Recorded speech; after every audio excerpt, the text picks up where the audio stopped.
cowboy hats today. No. Sadly. None of that. Oh, what a shame. I like my cowboy hat. I have to go out a white shirt, especially for today. Look at that. Don't often wear white shirts anymore. Well, do cowboys wear white shirts? Well, they might do.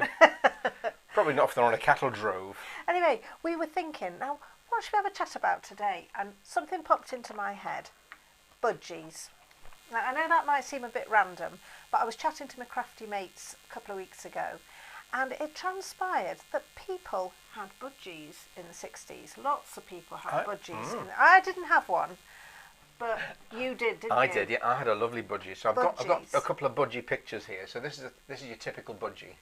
Oh, Very typical budgie of the time. They're lovely, aren't they? They are. But I had a blue budgie, and this is not my budgie, but it's very similar to the budgie I had.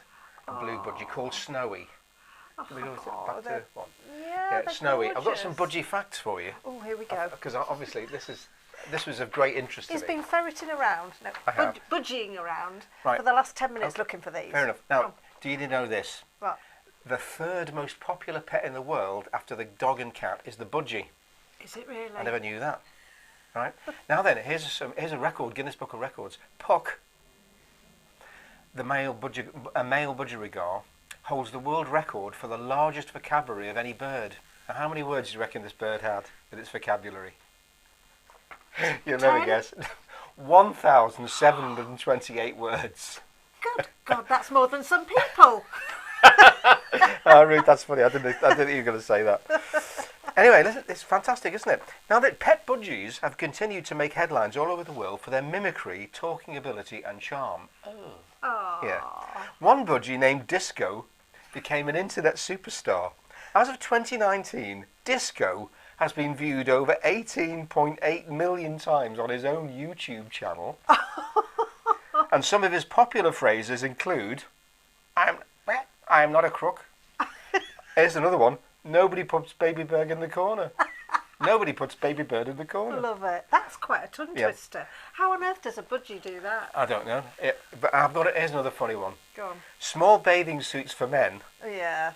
so normally known as Speedos, are informally called budgie smugglers in Australia. The phrase is humorously based, on, you can imagine. Don't need me to explain it. No. But the phrase was officially added to the Oxford English Dictionary in 2016. Good Lord. Budgie smugglers. There you go. Those are my budgie facts. I knew it would be a rich vein. Oh, yeah. I'm waiting to see whether anybody else had a budgie out there. Or has got a budgie story. I loved my budgie. I'm going to say good morning. I did, okay. Right, let's have a look. Oh, good morning, Maureen. Yeah, it's lovely and sunny, isn't it? It is Gorgeous delightful. It's a and beautiful warm. day. I know, aren't we lucky? Morning, Helen. And Keith. Hi, over there in Middleton. Good morning, Anne. Yeah, morning to everybody. Morning, Anne Humphreys. Morning, Shelley from sunny Pickering. Oh, haven't seen you for a while. Nice to know you're there. Good morning, Andrea. Yeah, and Jennifer. Oh, have I missed somebody out? No? Did I miss somebody out? You're waggling the pointer there. No. Oh, okay. I've had a budgie called... Joey. Oh, I had a budgie called Joey. Joey. Yeah. Ah. Yeah, mine was called Snowy. Oh, morning. Judith says good morning. Our budgie looked like that photo. And it was called Joey as well. Oh, that was a common name for a budgie, wasn't it? Oh, no, yeah, it must have been, Joey. Because it's easy for the budgie to say as well, isn't it? Joey. Oh, Maureen says her first boyfriend had budgies. My first boyfriend had budgies. I was about 11. He used to give her beautiful coloured feathers, and he had lots of them in a small aviary in his house. Oh, how sweet. Isn't it lovely? See, I knew this was a rich feather vein. Andrea had one called Dinky. Dinky Dad. Dad found it, oh no, not Dinky Dad. Dad found it lifeless one morning, so wrapped him up, then placed him on our old-fashioned oven, and a short time later he woke up. Oh, it must have been just cold. He'd gone into hibernation. First aid for a budgie. Oh, how lovely. What a brilliant story. Budgies they were great things. I think I may have told you this story before, but my budgie Snowy, it got to know times. So my mother used to tell me, as I walked into the front gate, when he heard the clink of the gate after school, he would get excited and go end to end in the cage, flapping his wings and squawking. And I had to go in and I had to give him a kiss at either end of the cage before he'd calm down. And that's the one that, when we emigrated to Australia, I forgot to say goodbye to Snowy, and I cried all the way to the railway station. Oh, they're pretty smart then, aren't they? Oh, yeah, they're lovely pets. Do you know they're indigenous to Australia? Oh, Anne had one called Joey as well. Oh, How many Joeys have we got now? that's 4 Joey, 3 or 4 Joeys already. 3 or 4 Joeys and a Snowy. Anyway, so do you know they have massive flocks of them, up to 250,000 of them in flocks in Australia. They're indigenous to Australia. Oh, I didn't realise And that. they kind of fly around these great clouds of budgerigars. Well, I never. I'll bet any money. I didn't see. This is a bit of research I let you down on. I'll bet any money that the word budgerigar is an Aboriginal word. Yeah, it could be. Sounds it, doesn't it? Yeah. Also, on the subject of budgies, anyone remember this program from the early 70s? Budgie with Adam Faith. Yeah. It was like it was a sort of an early version of a Del Boy. You know, things always were going wrong for Adam for Budgie in that one. I remember watching that. It was only on for 1 year. Oh, Nigel's budgie was called Georgie, and he kept falling off his perch because he had no tail. Oh, well, God, they need the love tail for him. balance, don't they? You know, sort of. If you imagine yourself on a perch, you'd be doing that, wouldn't you? Without a tail to counterbalance. Anyway, right. So unfortunately we've got no time for any singing today because we're talking budgies. So Sandy's got one. We had a green budgie caught in the garden. Oh, Started up Pete and ended up petrol. Well, it's to do with the little thingy, isn't it, on the beak? Because the females have a brown little one and the boys have a blue one, I think. Oh, do they? Yeah. Getting technical now. There's probably more to sexing a budgie than that, but I don't know any other technique. I feel like I missed out now because I've never had a budgie. Perhaps I'll get you one. That's your next birthday present sorted out, Lee. I'm wanting a puffin before I get a budgie. You can't have a pet puffin. Oh, please. You can't. You're not allowed to have a pet puffin. Come on, let's sing. It's not allowed. Anyway, so should we do a song? Yeah. Why not? Which one are we doing? We're doing Bachelor Boy right, so today. yes, we're doing this one. So it's I don't know what number it is. Bachelor Boy. Oh, it's not. It isn't a number. It isn't in it's the a book. rewind. No, it's a rewind, isn't it? Hang on, I forgot my doobry. Yeah, there we go. Yeah, I must remember to do that button every time. Yeah, so it's that one. Are we ready then? Hang on, just let me make sure I've got make sure I've got my I'm thing. getting a bit carried away here. Right, are you ready? Yeah. Right, you can go then. Thank you. Okay.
one of those swingy It songs. is, isn't it?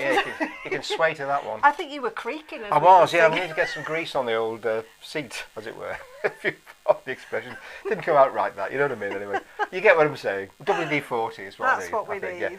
Anyway, got a little picture from the film, Summer Holiday, Cliff and the Boys. Aw, Loads of songs on that one. Loads of hits. lovely. Including Summer Holiday and this one, which he Nice. also wrote. Very, There we very are. nice. Mm-hmm. Where's the road map then? The road map is here. There we are, got the road map. Otherwise we're lost without the road map. We don't know where we're going. Yeah, I'm going over there. Oh, Though. are you? Yeah. Okay. And Maureen says Cliff's song, and he's stuck to being a bachelor boy. He certainly did. has. He actually said, apparently, because after he wrote that song years later, he said he didn't expect it actually to be the case. Didn't he? No. But then again... Because he did write that, didn't Yeah, he, with he did, Bruce yeah, Welsh? yeah. Oh, now then, are you still seeing what chat's Sorry, going on? I've just noticed Sandy picking up on the budgie chat. Oh, yeah. Petra's nose band changed colour from blue to red. Oh. Yeah, it's reddish red brown, isn't it, sort of thing? Yeah. Ah, Excellent. That's there we the are. inside. That's the inside There track. we are. That was the inside track, wasn't it? Right, so Right. now, budgie talk aside, we just wanted to tell you... Leaving budgies to one side. We wanted to tell you about a little project that we did with our lovely friend Libby Pearson Creatives, and we worked with a few people actually who sing with us, Yeah. asking them what their reminiscences were of rationing in post-war time, because Libby had this feeling, and we all did, didn't we, that there were some comparisons to be drawn between what went on then and what's been going on over the course of the pandemic. So we had a little bit of a chat with one or two people who contributed some fabulous stories, and Libby had a little chat with some of the younger people to see what their point of view was. And we came up with something that's called... A pound of butter and an hour's exercise. We did it for Helmsley Arts Centre, and there's a picture of it here. Yeah, I've got a screen grab of what the screen looks like on the... So if you go on Helmsley Arts Centre's YouTube, in their videos section, you'll see that. A pound of butter and an hour's exercise. It only lasts about sort of, is it 25 minutes? A bit Something longer like than that, 35 I think. But Bit anyway, longer if you than that. fancied having a look at it, we'll put a link underneath today's session, and then if you want to, you can look at it Yeah. and listen to the Yeah, why stories, not? because some of the stories, although they weren't, they're made up stories, they have a kernel of truth in them, don't Yeah, they, from exactly. the people that contributed. So thank you to everybody that contributed. Mia sang a little song at the beginning, and also the Kirby Moorside, was it Kirby Moorside or Pickering group, Yeah. contributed at the end with a recording that we'd used before, and then we played some twiddly music in between. That's right, yeah. So it's a whole mess of things Yeah. all amalgamated into Yeah. this little show. Anyway, yeah, you do watch it if you get a chance. So, another song today, is it? Back over here now. I think. Yeah. I'm looking Right. forward to this one, Oh, I yeah. have to say. Okay, so today's song, this is today's real song, is Big Big Spender, number Spender. 24 in your songbook. So, Okay. yeah, this one. So get yourself all ready and geared up for that. Okay, I'm a bit now then, nervous. I think I'm a bit ready. Are you a bit- I think I'm ready. Can you stop squeaking on Yeah, that so I stool? can't. Look, can you hear it? I don't know if the microphone's Is it, picking you sure that it's not squeak your up. hips that are squeaking? Definitely not my hips. I need. Right. Let's not go there. Right. You Oh. ready? Oh, that's an interesting story, Jennifer. Love it. Her husband was destined to be a priest until Jennifer came along. Wow. And Well. Maureen says, what an unexpected treat for him and you. Wow. Oh, yeah. Aw, Oh, yeah. That's lovely. that's lovely. Yeah. Thank you for sharing that, Jennifer. Oh, Right. Right, Anyway, here so we go. we won't go there at the moment. But anyway, so we. Yep. I'm off. You're off. Okay.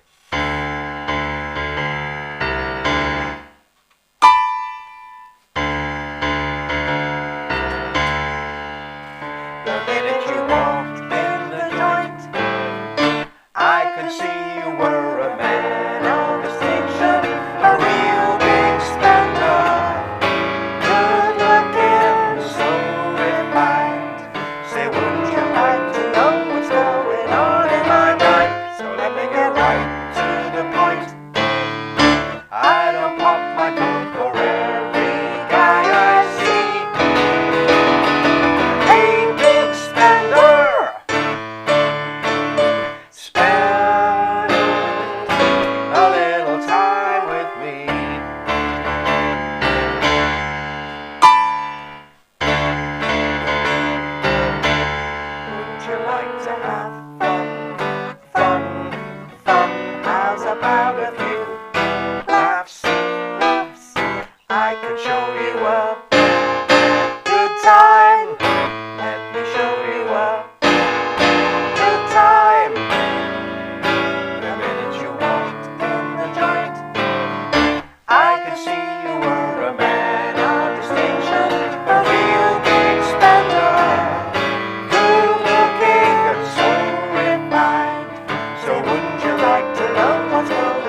a song to be singing. Oh, do you know what? When I play that, I do go back to the Milton rooms and seeing that circular table with Rita and Pat and Julie all singing that. It was wonderful. It was Everybody lovely. knows it. Everybody likes singing it, don't they?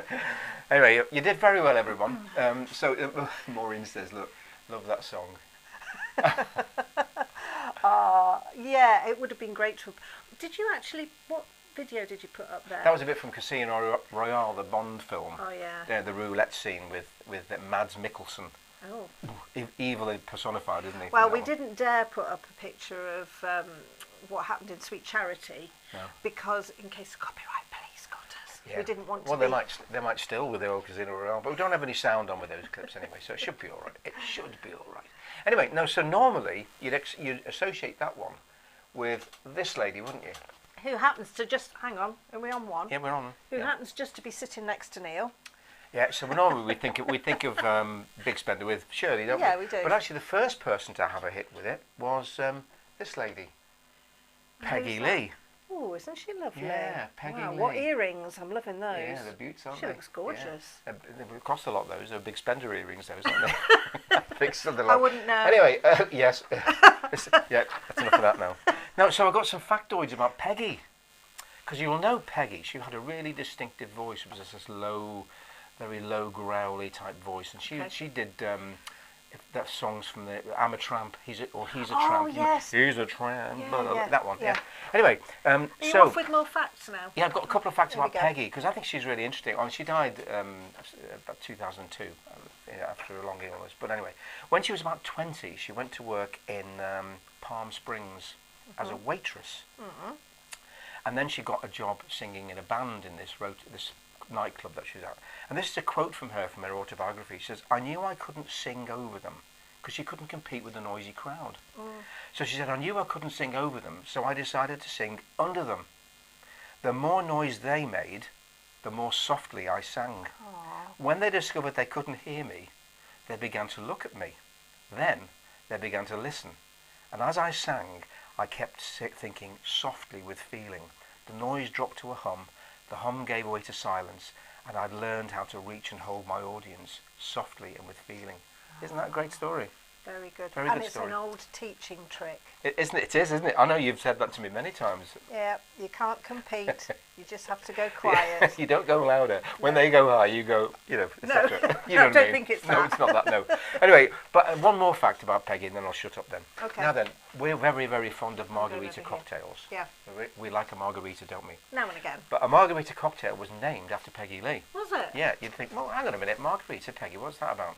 Apparently she and her husband went down to Mexico in the late 40s, and she had this drink. And when they got back to America, they went to this bar, and his barman was called Santos Cruz. And she said, can you fix me a drink? And she told him what she thought it tasted like, and he made it for her. And they christened it the margarita, because that's the Spanish version of Peggy. Peggy is from Margaret, isn't it? Yep. So margarita. Being my middle name, I think you'll have to make me one tonight. I'll have to make you one time. Yeah. So there we are. So you've got Peggy Lee to thank for your margarita cocktail next Do you time. know what? have one You've of been really busy today. those. I have been. I've had a busy morning. What with budgies and Peggies. And squeaking on my chair and all the rest of it. Oh, Yeah. Oh. Might have preferred it sung by Peggy Lee, Iris says. I think Yeah. it might not be learned in this, but not a lover of this song, but it's easy to sing. Yeah, it's great to ham up, isn't it? Yeah. It just is. Jennifer likes margaritas. It's a lovely drink, isn't it? It is. But can I just tell you a short story? 'Cause a margarita is very good as long as you don't make it too strong. A few years ago, when we were at work, my boss at the time came for dinner, and I mixed a couple of margaritas before dinner to get us all relaxed and in the mood for a convivial social evening. Unfortunately, I'd messed up because I made the margaritas a little bit too strong. So just before dinner was served, boss man decides he wants to visit the facilities.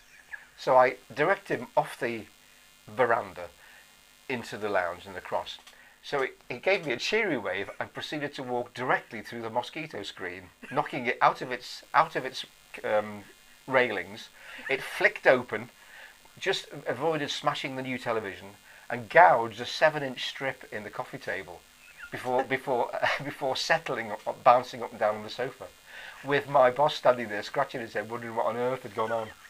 So that's my tip to you: is mix your margarita, but never make it too strong. How to win friends and influence people. Exactly. Give them a very strong margarita. He never visited again, did he? I didn't get into trouble for it, but he didn't visit us again. Anyway, got something else to tell you briefly. Yes. Should we go to camera one? Okie doke, yeah. Camera one, because we're having a little break. We are. We're going puffin spotting next week. We are. Hopefully we're going puffin spotting. Hopefully. So we're not going to be back until... the 25th of May. Tuesday the 25th of May, for our usual sessions. Yeah. However, we are doing a Zoom sing-along on the 19th, which is Wednesday the 19th, and I'm going to be sending out invitations then. I'll send you the link this afternoon, and we're going to be using one of our books, but it's the one that we issued back in September, and it's got I think it's got I Do Like to Be Beside the Seaside in it, so dig it out, and if you want to join us, it would be lovely to see you there. Yeah. We'll sing as many as we can in an hour. It certainly would, wouldn't it? And that'll be a big task for us, won't it? Because we're only used to doing a couple of songs. Yeah, we'll have to lie down after that. We will. We'll have to do some practicing. Yeah. Okay, so we will see you... We're just going to finish on this, though. Are we? Oh, yes, we are. Of course we are. I'm forgetting my buttons. Now then, we're always happy to celebrate talent wherever it comes from. And there's a talented young man with some examples of his talent for you. Pro beatboxing sounds like. Here it is. Day one.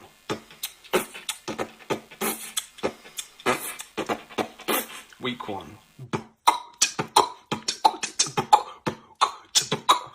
Month one.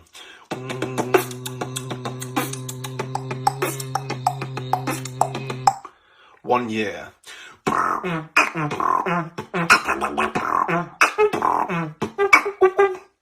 5 years.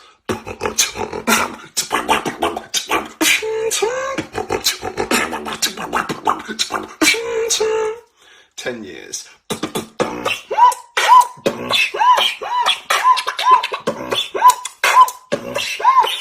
15 years.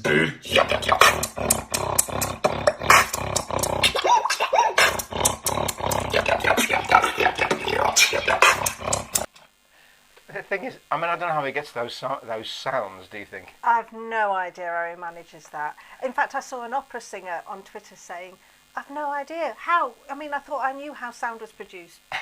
But no, that is amazing. Yep. So we'll leave you for a week, see if you can come back and be as fit as that guy at doing the best I can do is produce a squeak on the stool. Anyway, right, we're off now. Have a great week, and we'll see you in a week and a bit. Yeah. Take care. Thanks for watching today. Bye. All the best. Bye-bye.